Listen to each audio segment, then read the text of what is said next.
So basically, the idea of this conversation today, from my point of view, is essentially to give you certain guidelines and tips and key thought processes that you should follow if and when you have to pitch, whether you're pitching to an employee or a potential employee to join your company, or whether you are pitching to an investor or you're pitching to a potential customer.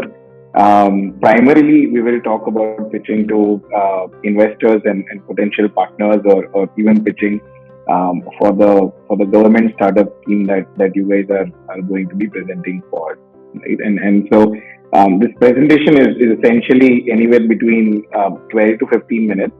And once the presentation is done, then we open up for questions, and then we can talk about in detail if there are any parts that you would want more highlight on. So as Kalp also pointed out, I did mechanical engineering from NIT Surat, and then after doing mechanical engineering, I worked as an investment banker with a global bank for about 1.5 years. When I was working as an investment banker, I essentially got the opportunity to witness how pitching happens from other side of the table. Now, obviously, since I was a fresher, I was not a decision maker in that room for sure. But I was able to look at entrepreneurs who were far ahead of me come and ask for large sums of money, and also kind of listen to how they went around weaving a story around their idea, how they went around pitching their organization, pitching their product, how they went around showing metrics and numbers, how were they answering questions that were posted by other investors that I was sitting beside. I was making notes, and fortunately, I was also part of conversations and discussions that happened after the entrepreneur left the room, right? So I also kind of knew that what were the answers that kind of came off as impressive, what were the answers that came off as a little finicky, a little doubtful, and so on and so forth. And so that experience kind of helped me understand how an investor or a potential partner thinks about a pitch that has just been made to them. And that helped me also pitch ClientJoy better. Currently, as Kalp also pointed out, I'm currently chief executive at ClientJoy. Griddle was previously known as Griddle. And at ClientJoy, we help agencies and freelancers manage their complete client lifecycle pipeline, starting from leads to proposals to projects to tickets to invoices to revenue. So everything kind of happens in one place. It's a software as a service product, and we're a low ticket vertical SaaS platform, primarily in B2B. We've got about 1,900 odd customers in 30 plus countries, and up until now, we've raised 3 rounds of equity finances. Our first round came in from CII, which is the Incubation Center at IIM Ahmedabad. Our second that was of 10 lakhs, which was at an idea level. Our second round of about 65 lakhs came in from a group of angel investors. About 7 investors came together, put in 65 lakhs. And then our third round of about 6 crores, which is $800,000, which as Kalp mentioned, came in from a VC, which is GVSS, right? And so that's kind of a little about me and about the company, and that might help you contextualize whatever I'm about to say as well, right? So most of the things that I'm saying is things that I've learned while I was an investment banker, and things that I've gathered as an entrepreneur building a B2B SaaS product, right? I consistently write about my own thoughts and ideas on entrepreneurship on yasha.in, which if you have time, do check it out.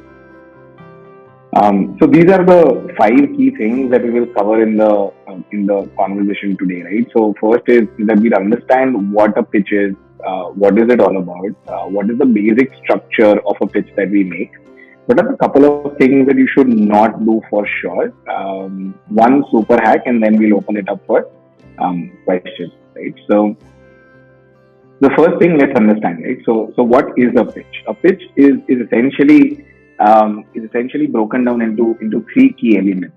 So a pitch has to be an argument that you are making. Argument, I don't mean in terms of debate, but an argument in the sense that you put forth as to why is it that whatever it is that you are saying should be of interest to the other party. The second key characteristic of a pitch is that the goal of any pitch is not to close the deal right there and then. The goal of any pitch is to get you the next meeting. And the third key characteristic of any pitch is that it becomes a lot better if you are telling it in form of a story, right? And so let's dive deeper into each one of these. So let's look at how is pitch an argument, right? So the think of it this way, that all of us are center of our own universes, right? While I am interested in taking myself and client joy forward, you are interested in taking your startup forward, and similarly, an investor is interested in taking their fund forward and growing the ROI for their own fund, right? And if you think about it, when you are talking to an investor, you're basically, you are nothing more than an asset class, right? So if I'm an investor, as an example, I could invest in five different things, which will give me variable rates of return. One of those is going to be startups. One of the startups that is going to be pitching to me is going to be you, right? So my goal is to improve ROI on the funds that I'm investing.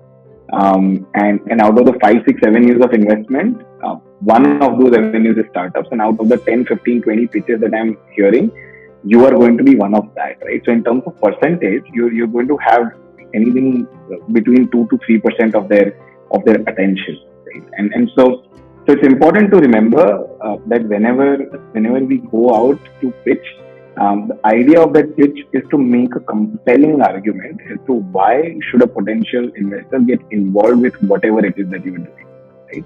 And that compelling argument could come in different ways. So one way of building that compelling argument is to show how big the market is. The other way is to show how good the team is. The third way is to build trust by showing how much amount of traction or reviews have you gotten. But at least there has got to be 2 or 3 hooks whenever it is that you're pitching, that you become a compelling argument for the investor to not look away. Right? You capture their attention, you capture their imagination, and they want to speak to you again, right? And that's basically what I mean by making your pitch as a compelling argument. The other thing, and this is something that we'll cover in detail in later slides also, is that it's also an iterative argument, right? You don't know what type of your pitch is working for which investor. And so the only way to go forward is to talk to as many investors as possible and then try different pitches every time, right? So see if large market size is what investors are interested in. See if a good product that is what investors are interested in. See if traction is what investors are interested in. See what are the things about your business that makes the investor seem very, very interested, and then iterate based on that, right? So 2 things: it has to be a compelling and an iterative argument. The next thing that I want all of you guys to understand is that the goal of your pitch is not to close the deal right there and then. The goal of the pitch is to just generate enough interest that they want to have another call, another coffee, another meeting with you, right? And so what that means is that take away anything and everything that could be of non-interest to the investor from the pitch, right? So it may be important to you, but it may not be important from business standpoint, or it may not be important from the investor standpoint. So never ever design your pitch in a way that you think it explains the business best. Always design your pitch deck in a way that it explains the business best from the investor standpoint, right? So just to kind of quote an example, right? I think a gentleman who was a scholar, a PhD scholar, was just talking about their startup, right?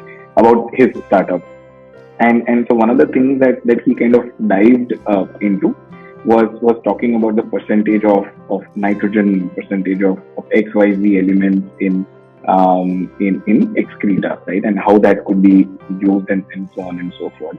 Now, there are two options that you have. One is to go into those details and then risk losing the interest of a potential investor, or establish your credibility so that the investor assumes those things to be correct, and then dive deeper into your financials, your goals, your business metrics, the growth that you had since your inception, and so on and so on.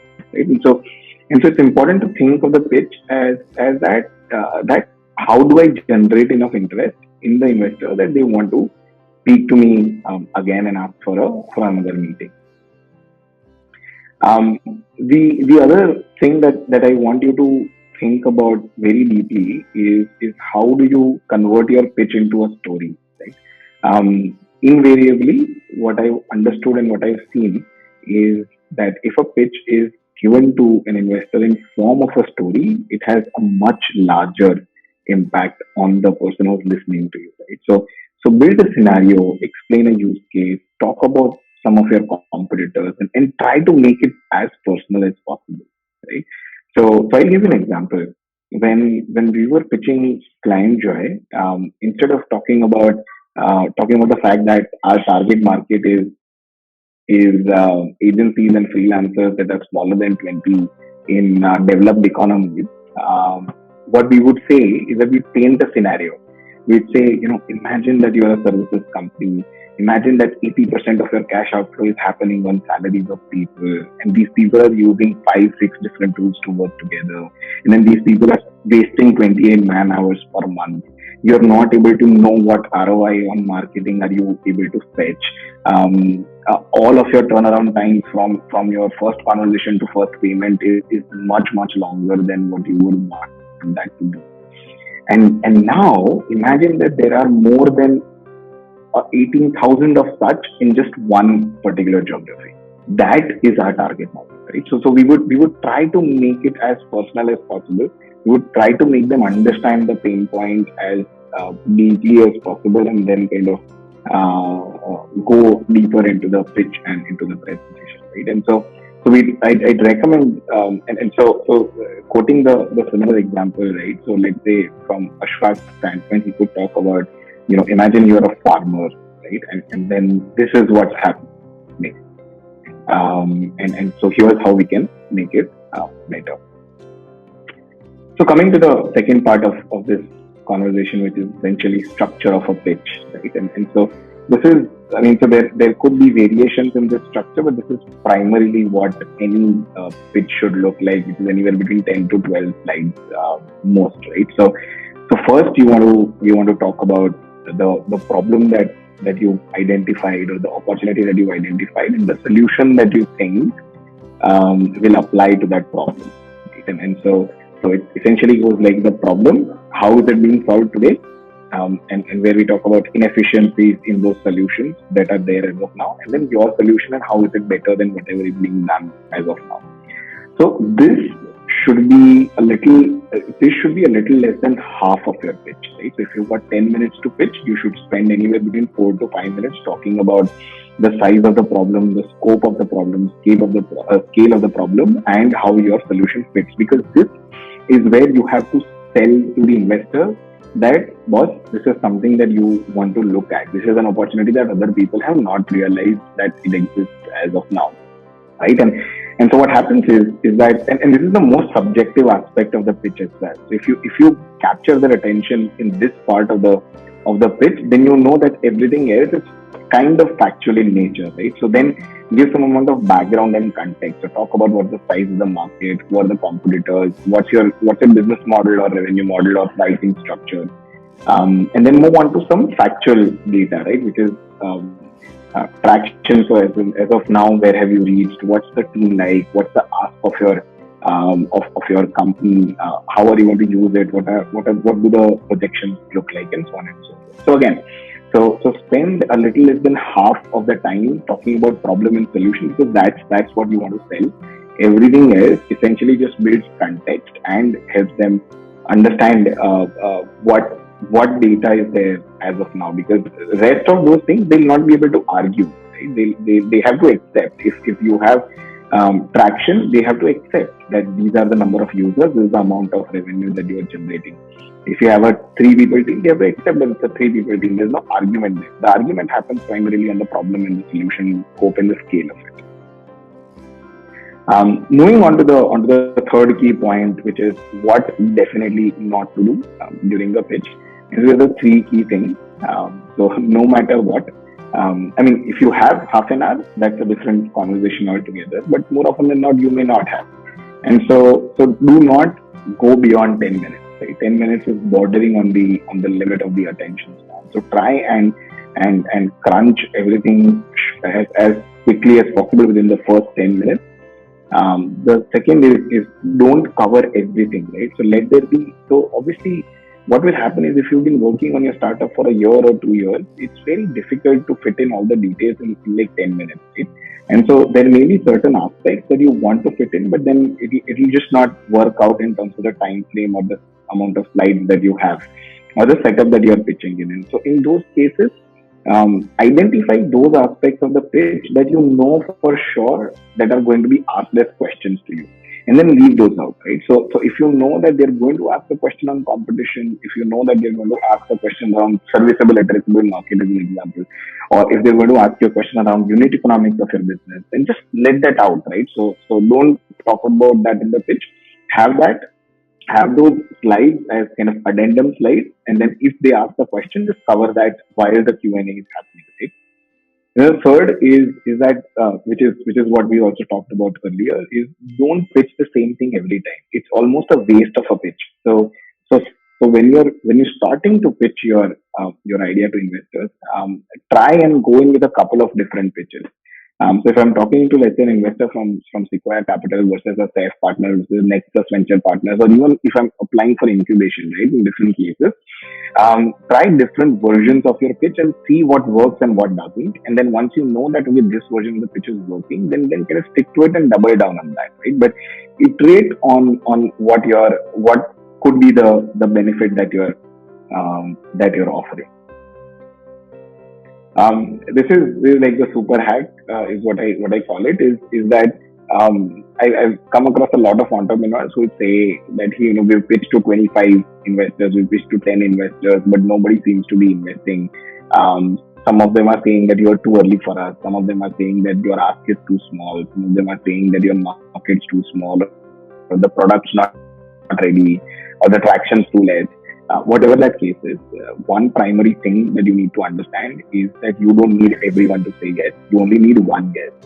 So as an example, when we were applying for incubation centers, CII was 1 out of 20 incubation centers that we had applied at, right? And we pitched at almost all of them, and CII was the one that accepted us. When we were raising our second round, we'd spoken to more than 110 angel investors, out of which 7 people said yes, right? And so you have to pitch to as many people as you can. Pitch during the events, pitch whenever get a chance on LinkedIn or Twitter, or even on a Zoom call, or even in some virtual summit or whatever the case may be, right? And so once you get one yes, every other pitch essentially has taught you what not to do, and then you're able to get your first yes, right? But the target is to speak to at least 100 investors before understanding or before coming to the conclusion that, okay, my idea may not be investable at this point in time, but at least 100 investors is what you should look for. A quick fact is that if you start a fundraising campaign, it's not something that's going to happen on the side. It is a full-time job for at least one co-founder. If you're 2 or a 3 people team, then it's okay. So one co-founder can work on this full time. He'll have to prepare presentations, he'll have to prepare projections, he'll have to prepare all sorts of different documentation. He'll have to make sure that he schedules meetings, doesn't miss them. He'll have to do investor outreach. He'll have to connect with a lot of people, and a large part of that is going to be a waste of time. But he'll have to, he or she has to go through and jump through those hoops to be able to reach to a point where you're able to raise. But it's important to have this expectation clear that it's going to be a full-time job for at least one co-founder. If you're a single founder company, then put one of your key employees in charge and then start fundraising activities, because there's no way that you can manage both fundraising as well as running the company together if you're a single founder company. And so that's kind of pretty much it. So these were some of the basic kind of key thought processes that I wanted to cover in the amount of time that we had, and I'd love to open up to any questions that you guys have. Would love to answer them as well. Here's where we can connect. So this is my Facebook, Twitter, and Insta, and I think email and phone numbers are shared over the email by Kalp as well. So we'll be happy to answer any questions if you have.